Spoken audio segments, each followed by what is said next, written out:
Dime tit tralala, zap tit tralala, sayabu dem dem beru bam 안녕하세요. 조선왕조실록을 쓰고 담다 쓰다입니다. 오늘 저희가 이야기해볼 만은 뭔가요? 오늘 영화는 무려 한국 영화 최다 관객을 기록한 작품입니다. 어떤 영화일까요? 네, 명량입니다.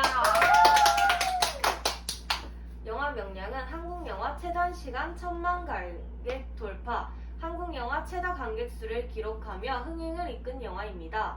그렇죠. 그때 N차 관람객도 되게 많았던 걸로 기억해요. 많은 역사 인물들 중에서도 역시나 이순신 장군의 인기를 확인할 수 있었던 작품이었거든요. 자, 그럼 쓰담의 방구석실록 영화 명량편을 시작하겠습니다.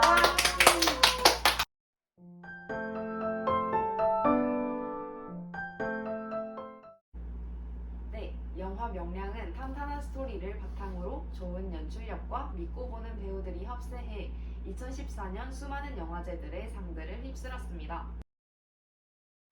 오늘은 영화 명량에 대해 이야기해보겠습니다. 첫 번째 질문은 뭔가요? 나는 무엇보다 백성의 희생을 최소화하고자 노력하는 모습으로 인한 부하 수군들의 신뢰가 이순신이 전투를 성공적으로 이끌 수 있었던 첫 번째 근거라고 생각했어. 나도 생각이 비슷해. 우선 이순신의 가장 큰 노책 중 하나는 믿음이라고 느꼈거든.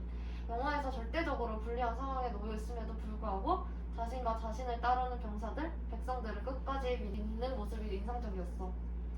맞아, 이순신도 병사 백성들도 모두가 서로 믿었기 때문에 서로 힘내서 싸울 수 있었던 거라고 생각해. 특히 전투씬에서 CG와 연출이 너무 좋아서 이순신의 묘책이 더욱 돋보였던 것 같아. 전쟁을 실감나게 잘 살렸기 때문에 관객이 더욱 몰입할 수 있었다고 생각해. 명량 대첩 당시 이순신은 수많은 전쟁 경험과 그로부터 비롯된 판단력과 절제력, 담대함을 바탕으로 성공적인 전투를 할 수 있었다고 생각했어.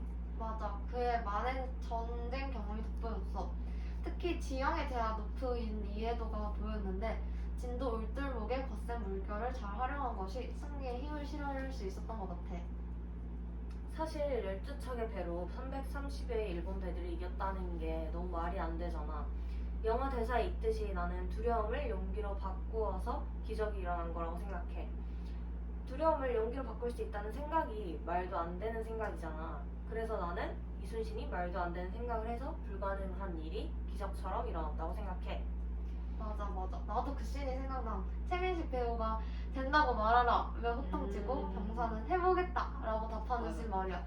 극한 상황에서도 포기하지 않고 할 수 있는 최선책을 찾아내는 이순신의 모습이 인상적이었거든.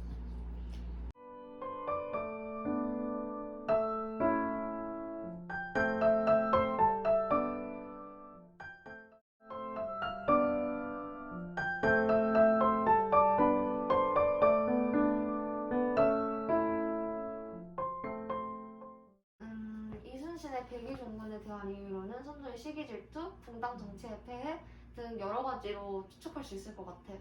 맞아, 아마 선조가 단순히 이순신을 싫어했다고 보긴 어려울 것 같아. 원래 일 잘하는 사람이 주변 사람들로부터 시기와 질투를 많이 받는 게 사람살이 같아. 특히 나는 이순신의 세력들이 선조를 압박해왔기 때문이라고 생각했거든. 이순신은 삼도수군 통제사가 되며 주변 내륙에 있는 고을의 행정권, 군수권을 모두 다 잡게 되었잖아. 그랬지. 이순신은 백성에게 안전망이 되어줬고, 그래서 백성들은 이순신을 더 믿고 따르게 됐던 것 같아. 하지만 반대로 선조는 한양을 버리고 의주로 도망가려 했던 비겁의 아이콘으로 백성들에게 이미 낙인 찍혀버렸지. 그래서 선조가 압박감을 느껴 이순신을 견제했다고 생각했어. 그렇기도 한데 나는 이순신이 빌미를 제공했다고 생각해. 정유재란 당시 일본이 쳐들어온다는 밀서에 대해 이순신은 거짓 정보라며 이에 대한 출정을 하지 않았잖아. 그래서 이순신은 전시에 선조의 명령을 거부했다는 이유로 한양으로 끌려가서 백의종군을 당하게 됐어. 그 밀서는 선조와 대신들에게 이순신에 대한 여론이 좋지 않다는 것을 알게 된 일본 명수 군이씨가 쓴 계략이었잖아. 어쩌면 이순신에 대한 계략이 먹혔다고 볼 수도 있겠네. 불필요한 희생을 막고자 한 선택이었지만 평소 이순신한테 민심이 많이 쏠렸었거든. 그래서 그것에 대해서 불만이 많았던 선조와 대신들이 왕명을 거부했다는 이유로 이순신을 파직하고 투옥을 했어. 안타까운 이야기인 것 같아.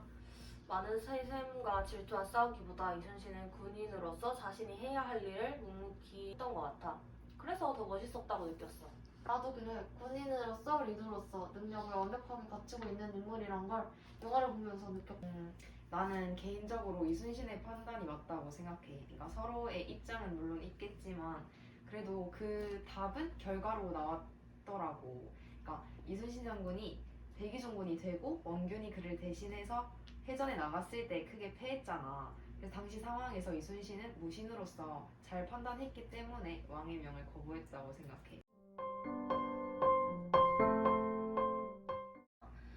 역사는 진실이 아닌 사실이고 우리는 그 역사적 사실을 엿보고 있을 뿐이니까 선조의 판단이 틀렸는지는 알 수 없다고 생각해. 이순신이 자신의 판단대로 행동했기 때문이지. 일어난 적 없는 일에 대해 확신을 갖는 건 위험하지 않을까? 저는 유진 언니랑 생각이 좀 비슷해요.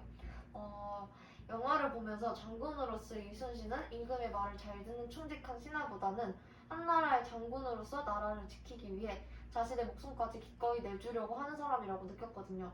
이순신 장군은 선조와 의견이 대립하였다 하더라도 끝까지 자신의 입장을 고수했을 거예요, 아마. 나라에 충성을 다하던 이순신이 왕명을 거부했다면 그만큼 자신의 생명을 내놓을 정도로 간절했기 때문이 아닐까?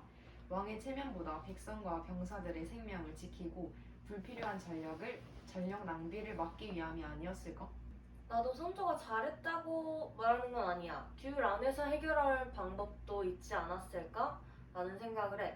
사실 현대에도 현장직, 실무직이라는 구분이 있듯이 당시에도 비슷한 상황이었을 거야.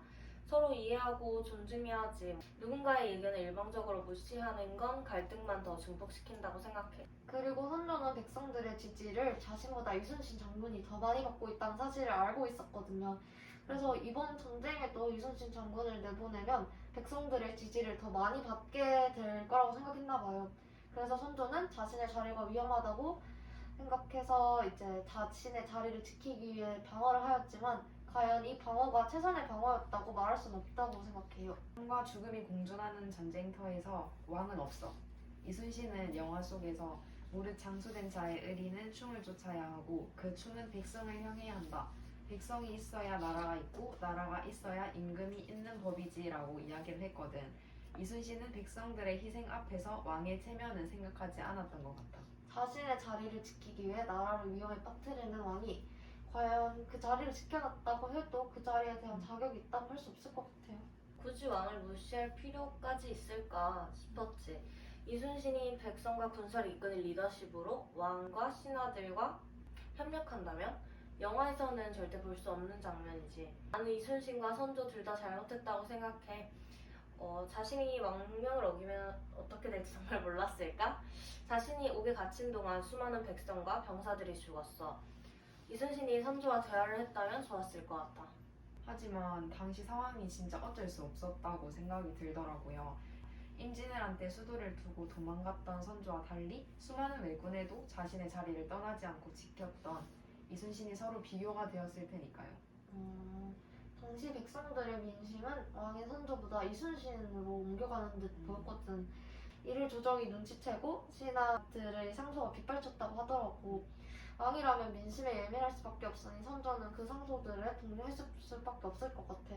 둘 다 맞아. 그래서 나는 선조는 전쟁터에 나와 상황을 잘 살폈어야 했고 이순신은 자신의 판단을 고수하기 이전에 왕과 신하들을 설득하려는 노력이라도 했으면 좋겠다고 생각해. 결국 선조도 신하들도 나라가 망하는 걸 바라진 않았을 테니까.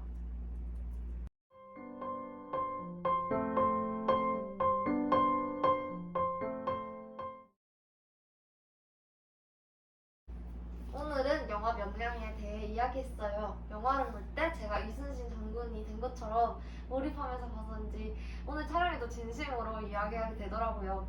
그래서 더 즐거운 촬영이었습니다. 네, 저희 수담은 다음 영화로 찾아뵙겠습니다. 안녕.